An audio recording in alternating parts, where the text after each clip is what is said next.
Good afternoon. My name is Nia Fields, and I currently live in Lithonia, Georgia. I've been working for the Cobb County School District for 24 years. Of that time, for 1 year, I was a sub. 5 years, I was a pre K paraprofessional. 8 years, I was a kindergarten paraprofessional.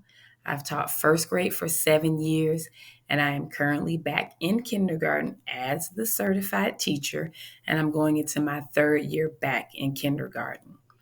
In kindergarten, I'm responsible for all subjects: reading, writing, phonics, math, science, social studies, and also a segment of our day for social emotional learning. One professional goal that I have personally for this year is to work on learning more about students with exceptionalities. And my motivation for this is I was selected as the shared learning environment teacher for this year. And what that means is that I have students in my classroom who have exceptionalities, and they also have IEPs for us to know better how to target these exceptionalities. So, in addition to being in that position in the classroom, my nephew was recently diagnosed with an exceptionality. So, I'm very interested in making that a professional goal for this year. In terms of my professional goals long term, I am not certain where I would like to go after teaching and being in the classroom and working on this master's. The doors of opportunity open up several different options. But at this time, I'm pretty content being in the classroom, but who knows what the future holds.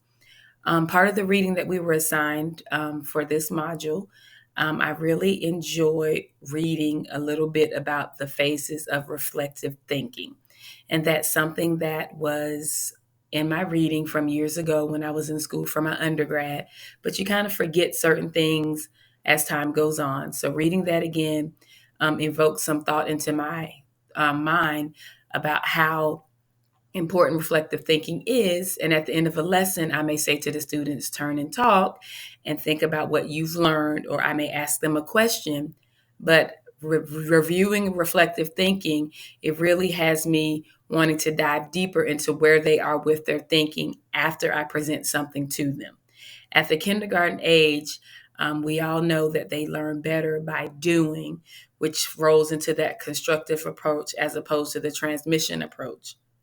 So, being able to have read a little more about the phases of reflective thinking, I think that I'm going to take a deeper dive into how my students are reflecting and go through the different 5 steps that are there to kind of see where they really are with their thinking.